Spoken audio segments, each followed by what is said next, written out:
The next talk will be Hacked in Translation, giving abandoned IoT devices a new life. I know that the S in IoT stands for security, but I didn't know that the L stands for long-term support. So if you have something that doesn't talk to any cloud anymore, and if you want to really get it back to working, Artem will show us how. Give him a round of applause.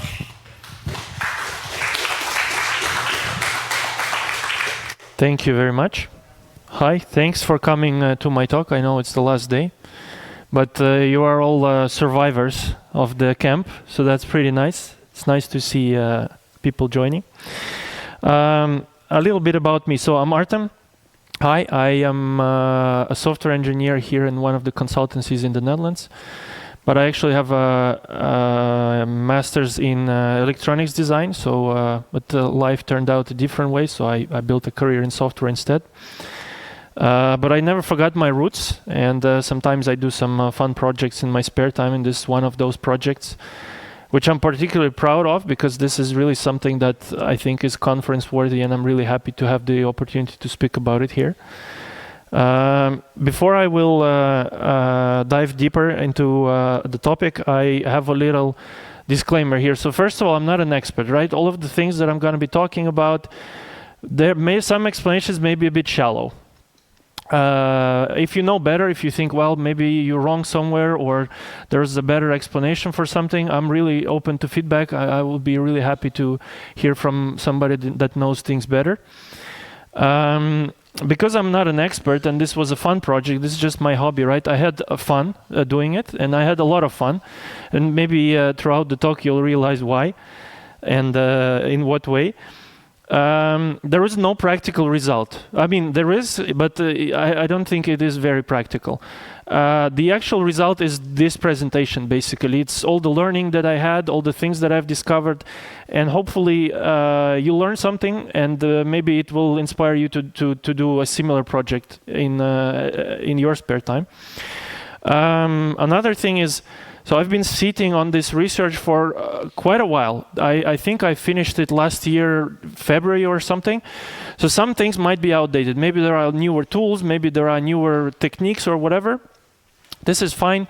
Again, just keep that in mind if you see something weird happening. What I'm going to be talking about is this funny device. It's a Xiaomi AI translator. How did I get it, and why did I have it? I got it as a prize at work from a colleague in one of the games. Hi, Jasper, if you're watching this, sending love. It was a really fascinating device, at least on specs, because it advertised that it could translate from 15 languages back and forth. It had AI function. Obviously, you cannot really impress anybody with AI these days, but that's a device from 2019. That's practically Jurassic technology these days. And it said that it was powered by Microsoft Azure. I got really fascinated by it. At first I thought, like, well, how did they put AI in that thing? And like, how is it possible to translate everything in such a small device? Because it's really like small and handheld. And I really was eager to start using it and try to figure out how it works, but I was really disappointed right away because I wasn't able to. So the leaflet that came in the box, it said like you had to download an app, but the app was not available. I could not download an iOS app, Android app, everything was down. Manufacturer's website was down, and there was no clear way how to operate that device. And that got me even more interested, so I went on the internet and I was digging and trying to understand what I can learn more about it. And I actually found out that it's sold still by some websites. I think it's about 40 euros, which is crazy, honestly, for that piece of garbage. There are forum posts with people complaining that it doesn't work from at least early 2023. There are reviews on YouTube, oh, God bless YouTubers, that show the device operation. There is an Android APK available via some archive website. Well, you know which ones. There is no iOS app, and strangely enough, it has FCC certification. So they either did or planned to sell it in North America somehow. So I dug deeper and I found out from YouTube reviews that device works online only, so it needs a Wi-Fi access point.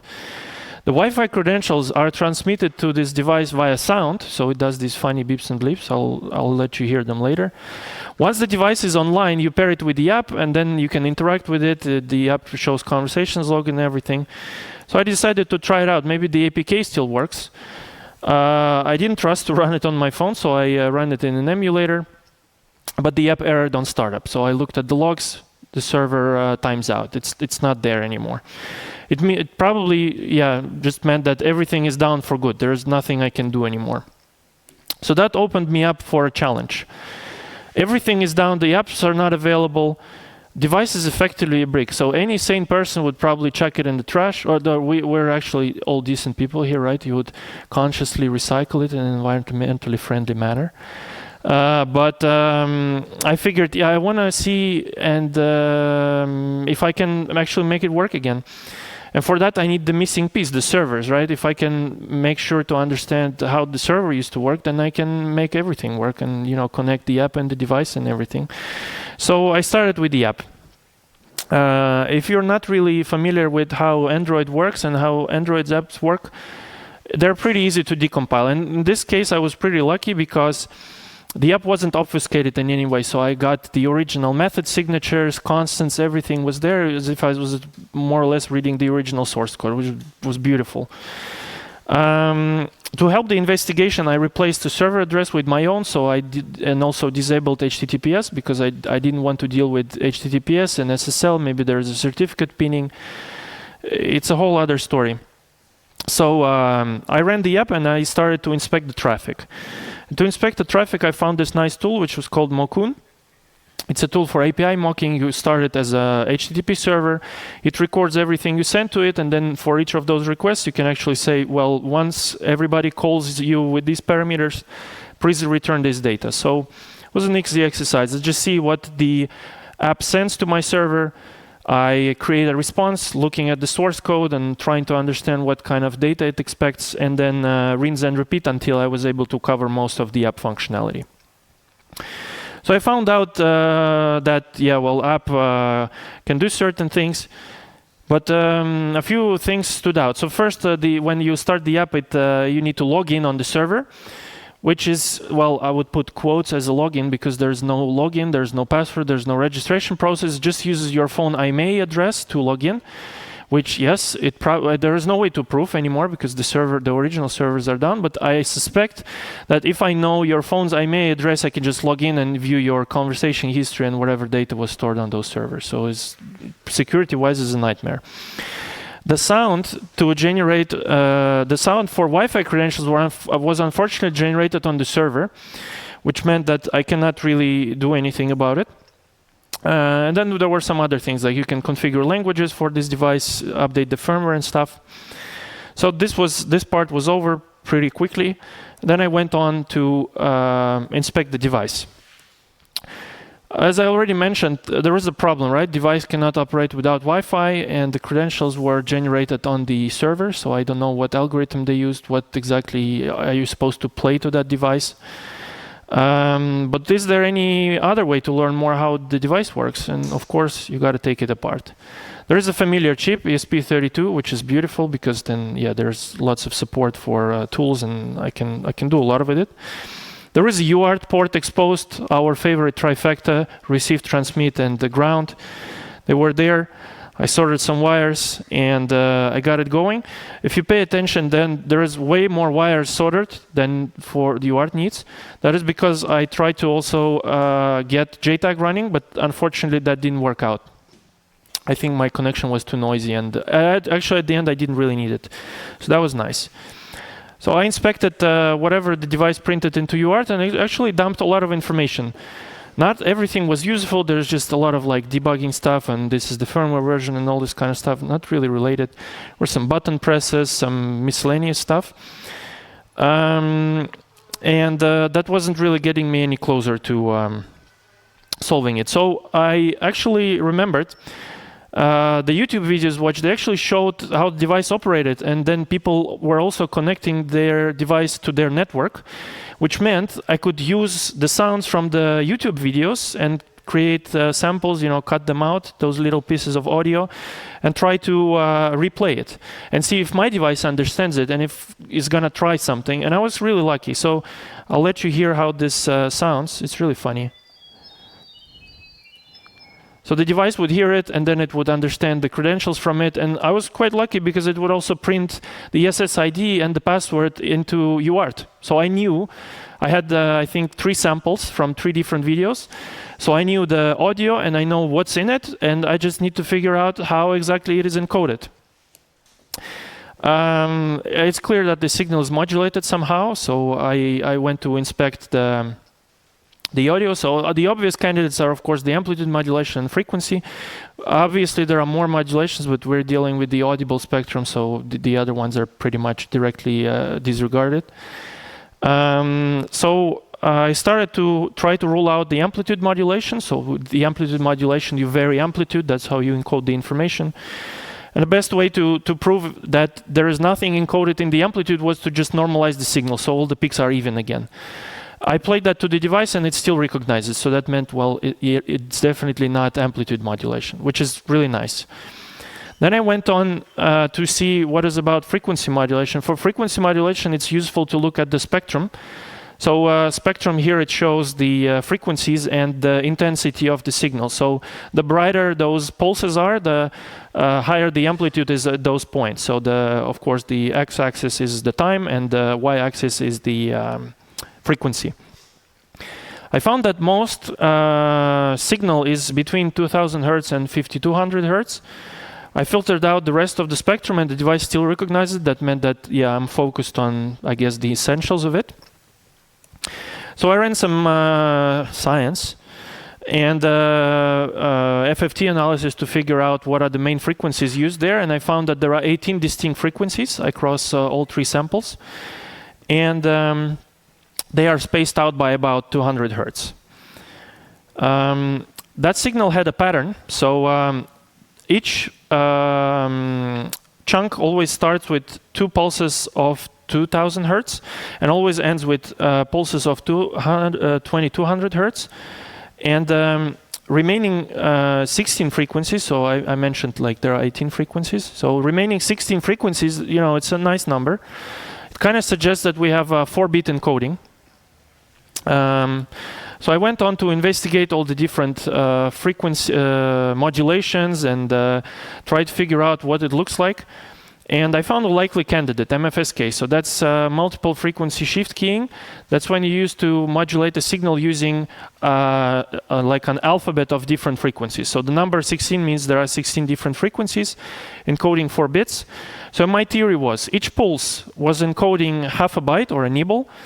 So for instance, if we have pulses of frequency number 5 and frequency number 12, then that's going to be a byte of 5C. It kind of makes sense, right? It's my first sort of guess. So I decided to try it out and map those frequencies using the best tool known to mankind. And it's not MATLAB, it's Excel. Highly underrated, by the way, I think. I didn't want to deal with any automated way of kind of detecting it because it required additional filtering and signal processing is not my strongest suit.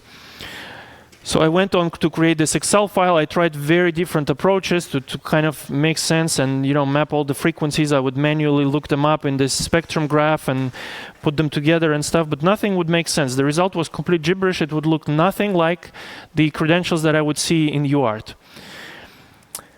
So then I figured, okay, how can I prove this theory? Because maybe I'm cornering myself into a dead end and I need to take a few steps back and look at something else.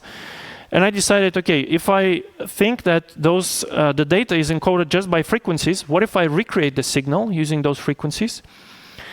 And the device would read it, then there is something in it. But unfortunately, this didn't work. The device would not recognize the generated audio, even though I was generating this nice waveform and stuff.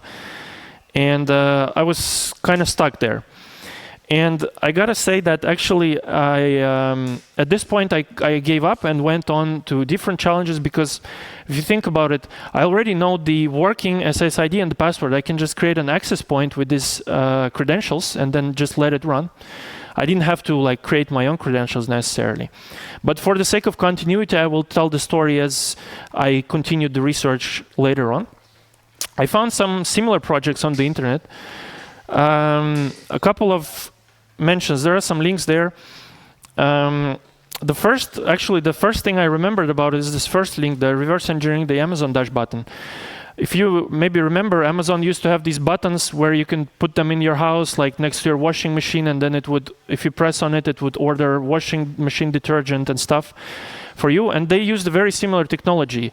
Your app on the phone would transmit those Wi-Fi credentials via ultrasound to the button, and that button would know how to connect to your internet and, of course, to the Amazon servers. There are some other interesting links there, but nothing would really look like what I wanted, unfortunately. And although all of those were helpful, particularly the Google Play ultrasound payments, this was a very interesting article. I learned a lot from it. So nothing looked like it. And the next step was, of course, dump the firmware. UART was there, ESP32, very easy to dump the firmware. It wasn't protected or encrypted, so I was just, it was there at my disposal. I could try to disassemble it. Luckily, there is an open source tool called Ghidra, which supported the ESP32 architecture. It's not a coincidence, and it's not a joke that there is an NSA logo next to it, because the Ghidra was actually originally developed by NSA and open sourced in 2019. During first Trump presidency, by the way. What do you know? Originally, it was revealed in WikiLeaks, which is also fascinating, I think, and it's made in Java. So I used the Ghidra. I had to struggle with it a lot because the quality of this decompiler plugin wasn't really good, and I had to look through like all the different forks of that plugin to see which one people had improved the most. But it kind of worked. So I would look up strings that I would see in UART, and then I look those strings in the data section, and then I would see the code that refers to that part of the data section, and then kind of fan out from there and try to follow all of this. But obviously the disassembled code is very, very convoluted. I tried to use ChatGPT. I would just dump like the whole pages of code and try to ask it like, what do you think happens there? But back then, ChatGPT wasn't as smart as these days, though it helped to make some sense of it. So I found that decoding works in this fashion. So audio is captured in a circular buffer. Data is filtered. There's some DSP going on to kind of filter out the noise and stuff. It's normalized, chunked in like small bits. For each bit, the main frequency is detected. Frequency is compared against the table. Then something happens. I wasn't sure why, and ChatGPT wouldn't tell me. Then some checksum calculation was happening. ChatGPT was also not sure. It wasn't able to tell me more. And then SSID and password are extracted in the end. So I'm still missing a very important bit. While looking through that code, I actually found a frequency table in the firmware, and turns out I was off. I thought the frequencies are spaced by 200 hertz, but actually they were spaced by 187.5 hertz. And you think that, well, that's not a very significant difference, but it actually did matter. I used the correct frequencies to reconstruct the signal, and the device understood it. So it meant that, that's the information. I just need to know how is it encoded. I realized that I actually was only dealing with one sample because it was the easiest, and I looked at all the three samples again, and I found a common pattern. So the length of each sample in pulses, it turns out it was equal to the length of SSID plus password plus 3, some kind of symbols, times 2, right? So 1 pulse, 2 pulses per 1 symbol. And the first byte of encoded credentials actually matched actual. But it still didn't explain why the next bytes were different, like there was some kind of obfuscation going on. So I decided to do some math. I was randomly playing around with like the first 2 bytes, and I noticed an interesting thing. So it turns out that each next byte, if you subtract it from the previous one, then you get the actual value. So for instance, here we see DC. If you subtract 6D from DC over here, you get 6F, and that's the actual value. And that was true for all the remaining bytes. The one catch there is that you gotta, all of this is unsigned, so you gotta do rollover. You cannot go negative in there. But it was true for all the remaining bytes. So that I was really onto something. I wasn't sure why there is this subtraction going on. And actually, in one of the tryouts of this talk, Denise came to me, one of the people from the audience, and we had a nice conversation about it. So it turns out it's called delta encoding. I didn't know about it. I guess it's some textbook knowledge.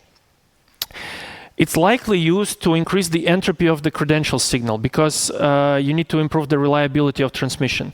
So here on this graph, I modeled a random string. So you see the nibble distribution. If you're dealing with ASCII, actually, it's pretty narrow band, especially if you're dealing with printable characters. Most of the printable characters, they start with like, I think they're between 3 and 7. Or something, the first digit. So you get a pretty narrow distribution. And if you do this delta encoding, you kind of spread the nibbles a bit further. And I guess that helps with transmission. I don't really know. If you know, let me know after the talk. What about the remaining 3 bytes? So from this assembly, it was evident that, of course, you got to have 1 byte as a separator because you got to know where the SSID ends and where the password starts. And 2 other bytes were some kind of checksum, I would expect, right? That's what you usually would append to this kind of data. And then I remember, well, ChatGPT mentioned something similar. So I looked at the checksum method again. I asked ChatGPT and actually recognized one of these constants. And it said that it looks like a CRC16 Modbus. I had to wrestle a bit with this code because ESP32, I think, is big endian, and most of the snippets I used to calculate it were a little endian. I think that was an issue. Anyway, the calculating it manually worked, so that meant that I can actually generate my own credentials now, which is pretty cool. So I put the device on the network, and then I started analyzing it further. So to make the analysis simpler, I needed some kind of a funnel on the network because obviously our home networks are pretty noisy, and I wanted to know like all the traffic that comes from this device to make sure I catch all the hosts and I can replicate all its functionality there. So an easy option for this is to create a Wi-Fi access point on the Raspberry Pi. I used Wireshark to inspect the traffic. It was kind of a similar exercise to reverse engineering the app. So I would go on and try to see what kind of data device expects. I would try to look through it through the disassembly to find out what it wants, and so on and so on. So, well, as our dear Harold mentioned in the preface to my talk, L stands for long-term support and S stands for security. Device makes most of the calls via HTTP, which is a nightmare again. The only call they make via HTTPS was to Alibaba Cloud, and honestly, after investigating a little, they had no other choice because they used an SDK from Alibaba Cloud, and that's just the only option you have. I think they would have went for HTTP if that would be possible. So I could proxy the calls there. Certificate validation failed, of course, but actually that turned out to be not a problem. They don't have certificate pinning. It just says, yeah, there's an error and then continues, which was nice for me. Why did they make that call to Alibaba Cloud? Because they needed MQTT. So MQTT is this messaging protocol for IoT, very lightweight, doesn't require a lot of memory and stuff.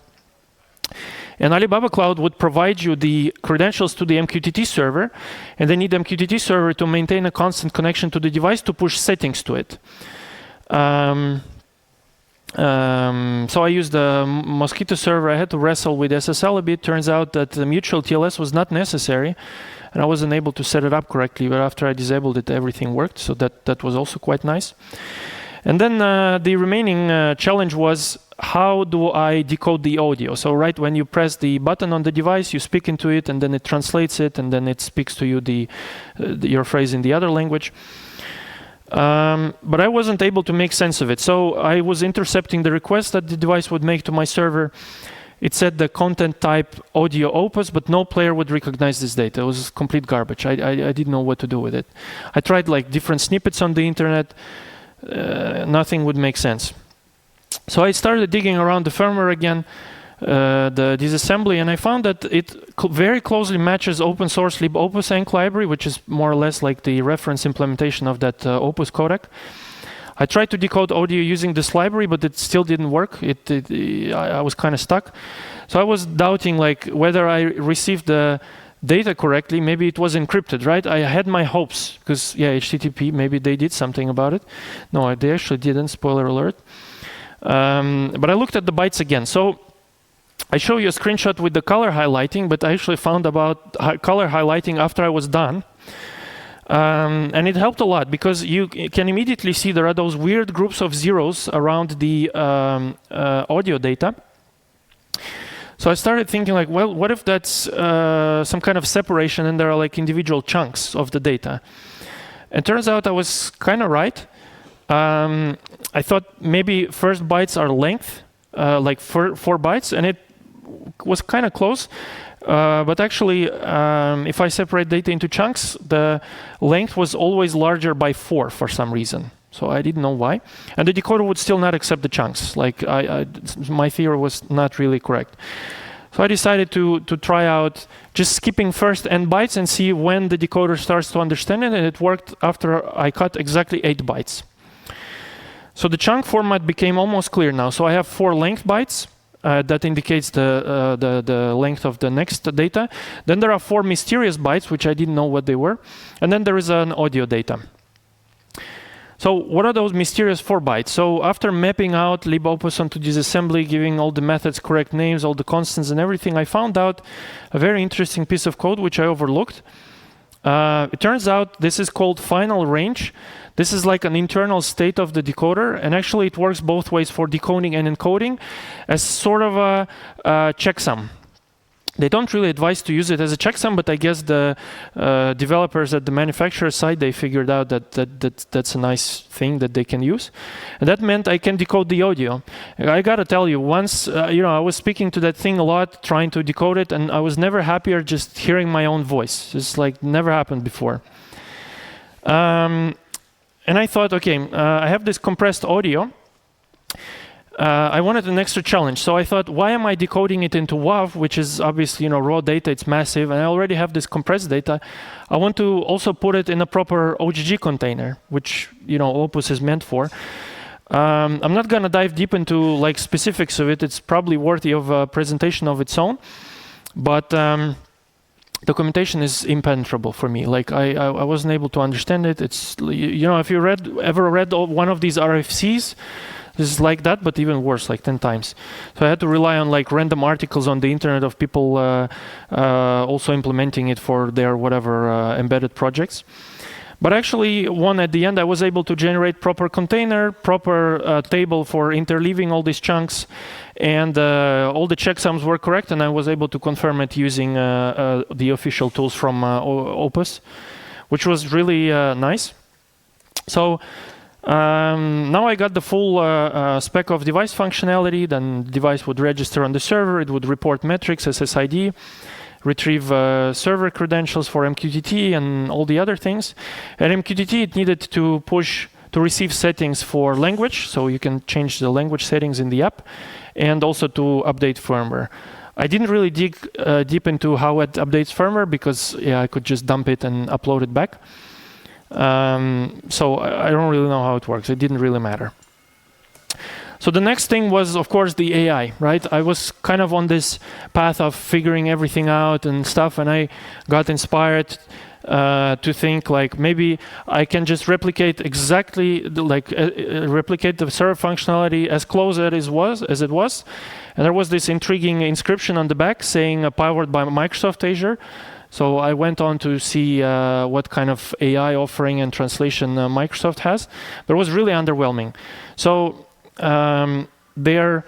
some of the APIs, I just didn't like their design, and some of the functionality is not actually even available through the API. You cannot really like write your own library or anything. They provide you their own library, which is really cumbersome. I didn't like it. I decided I don't want to deal with it.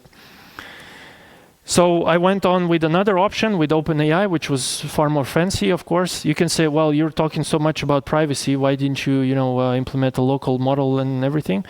Of course, that's possible, but it was not really the goal. I just needed to make it work somehow. It's not like a product or not a production project. It doesn't matter. It is certainly possible. So what was nice about OpenAI is that the API was very simple. There was text-to-speech and speech-to-text included, which meant I didn't have to use any other API for this. And the model was smart enough to do translations, which is really cool. So I built this AI pipeline. I would send speech to the OpenAI. They would send me back text. I would enhance it with the prompt, send it to their chat model. Chat model would respond with text, and then I would send it to text-to-speech, and then I would play the audio on the device. So that was quite nice. And with that information, it was time to write a server. You know what they say, choose boring technology. So I went on initially with the things that I work with Java, Kotlin rather, and Spring Boot. But the tech stack didn't feel right. Like in the spirit of this project, it had to be something crazy and unusual. So of course, I rewrote it in Rust. I really liked the API for working with bytes better in Rust. This is a real place in Germany, by the way. It also, felt closer to the spirit of the project. I used these libraries, which were pretty helpful. There was a nice library for generating the audio even that I needed, which is quite nice. It's a cool language. I used it for some other personal projects after that several times. So at the end, I had this project ready, sort of. There is a smartphone app and the device. They talk to the server. There is an MQTT server which device talks to. OpenAI is for AI functionality, and there is a database for storing user settings and everything. I tried to implement all this stuff on the server to the best of my feeling, I guess, because obviously I didn't know how they implemented like security and everything. There were some funny bits in the app because they used a very rudimentary way of like signing parameters for some reason using I think MD5 hash, which is not very secure, but nothing about it is secure, really. So that's pretty cool. And I have a demo. So I don't have a live demo, but I recorded a video, and there is a reason for it. So the reason why I recorded the video is because it just offers a better quality, because I can show you what I've done with the device as well. Let me drag this here. Welcome to the demo. I'll show you the main device functionality and briefly explain the setup. Behind the scenes, I have a Raspberry Pi acting as a Wi-Fi access point for the phone and the device. Raspberry Pi is set up to override DNS records, so that all the requests from the device and the app will go to the server emulator running here on my laptop. For convenience, I'll output server logs here in the terminal. On the right, you see the view from an Android phone running original unmodified app version. At the top left, you see the view of the device. Since the device has a headphone jack, I'm using it to capture the audio output with my sound card for better quality. I'll show you how to set everything up from scratch. First, let's engage with the app. I'll press this yellow button to initiate app registration and enter its main interface. It asks for some permissions, and we're in. But there is a bug, and we need to restart the app. The app doesn't initialize a user session after registration, so some requests will be missing user credentials, and retriggering app startup sequence fixes that. I'm not sure if it's because the security checks I've implemented are too strict, or that bug was there when it all used to work. The app is very basic. You can see your conversation log, configure the device, connect it to the network and pair it, change language settings, check firmware app versions, and view some help pages. Let's connect the device to the network. We're taken through these steps by the app. First, I need to put the device into pairing mode. 联网模式已打开。 Then we'll specify the Wi-Fi credentials.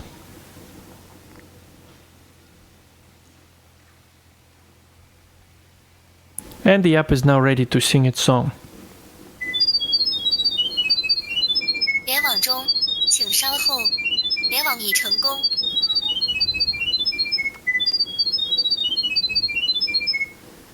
The credentials are played 3 times, but our device has gotten it right from the first try. We can press yes here. Now the device is on the network. Next, we need to pair our device and the phone. Start the wizard again. Put the device into pairing mode. 请在绑定界面输入验证码。 Pairing code 7601. We got the pairing code 7601. 绑定已成功。 And the device is now paired. Now I should change the language. For my language, I'll choose English. 语言设置成功。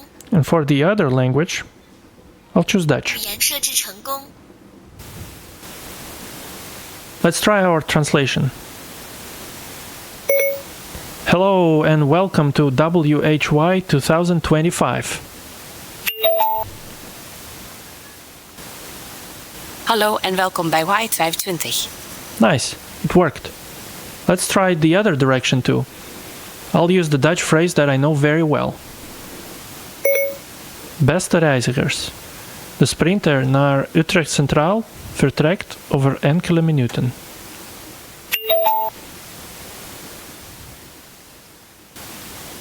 Dear travelers, the sprinter to Utrecht Central will depart in a few minutes. Nice.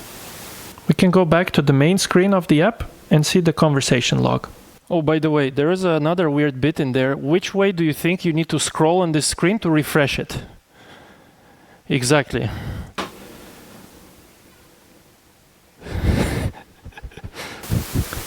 AI works too, so let's ask it something. Are there any hacker camps in the Netherlands?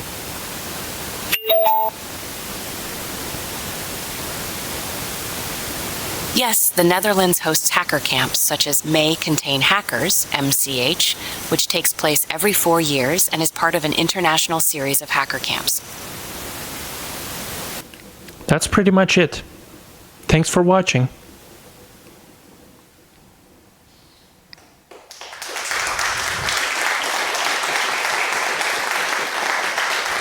Thank you.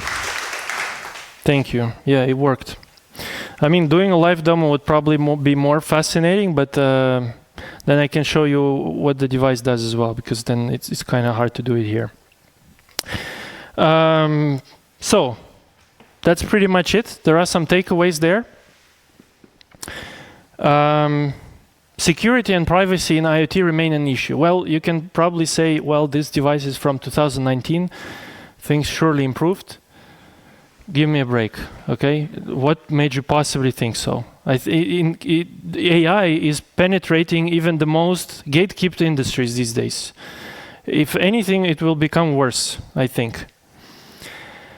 But another thing is, like I mentioned, yeah, there's no practical product out of it or anything. Stay curious. There is a lot of interesting things out there, and if you look inside them, you'll be amazed. If you have challenges, be patient. You'll still be able to overcome them. It's pretty nice. And of course, make cool stuff and put it on the internet. I think we need, I was really happy about the program of this festival, because there's a lot of fun projects to learn about and really cool stuff. I'm really happy to be here. If you have questions, you can reach out to me on the socials. This project is open source, so you can look at the slides and the source code of the server. One day I will write an article, because there is a bit more stuff about what I saw and found over there. But so far that's it. Thanks for coming.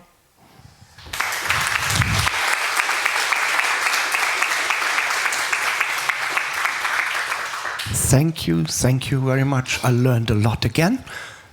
Are there any questions? Where's the device now? Like, It's at home. oh, okay. Just like, is it just a product, just trash that will just sit there, or? Yeah, I mean, after I was done, I left it alone. I mean. Any more questions?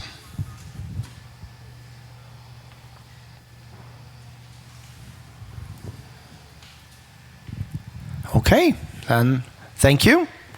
I think the storm passed, or is in the beginning of passing through, so stay safe. If you tear down your tent today, in the vicinity of 10 meters around your tent, take all the trash. It will help us to make this a beautiful field again. Thank you.